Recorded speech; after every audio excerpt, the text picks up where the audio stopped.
चौकाहि बैठला वशिष्ठ मुनि हरदि करे। चौकाहि बैठला वशिष्ठ मुनि हरदि करे।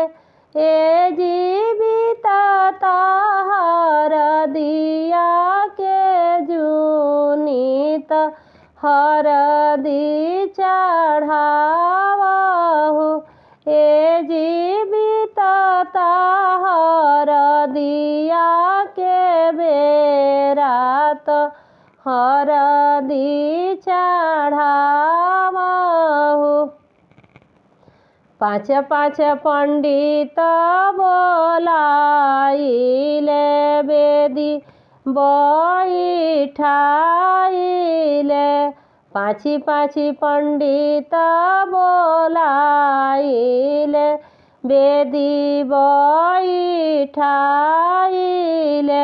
ए जी पाँचो पंडित वेद उचारहु हरदि चढ़ावहु। ए जी पाँचो पंडित वेद उचारहु हरदि चढ़ावहु। पाँच पाँच सखियाँ बोलाइले आंगन बैठाइले। पाँच पाँच सखियाँ बोलाइले आंगन बैठाइले। ए जी शुभ के मंगल सब गावहु हरदि लगावहु। ए जी शुभ के मंगल सब गावहु हरदि लगावहु। पाँच पाँच गोतिनी बोलाइले हरदि पिसाइले। पाँची पाँची गोतिनी बोलाइले हरदि पिसाइले।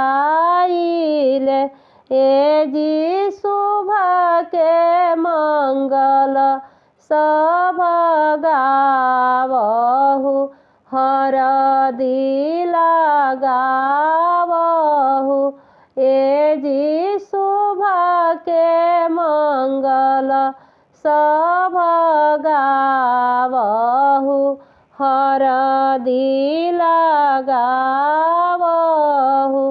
चौकाहि बैठल वशिष्ठ मुनि हरदि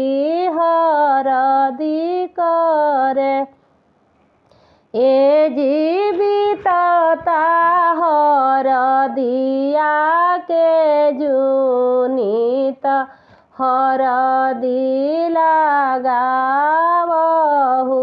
ए जीवित हरदिया के जुनित हरदि लगावहु। ए जी शुभ के मंगल सब गावहु हरदि चढ़ावहु। पाँच पाँच सखियाँ बोलाइले आंगन बैठाइले। पाँची पाँची सखियाँ बोलाइले आंगन बैठाइले। ए जी शुभ के मंगल सब गावहु हरदि चढ़ावहु हरदि लगावहु। ए जीवित हरदिया के जुनित हरदिया के जुनित हरदि लगावहु। ए जीवित हरदिया के जुनित हरदि चढ़ावहु हरदि लगावहु। पाँच पाँच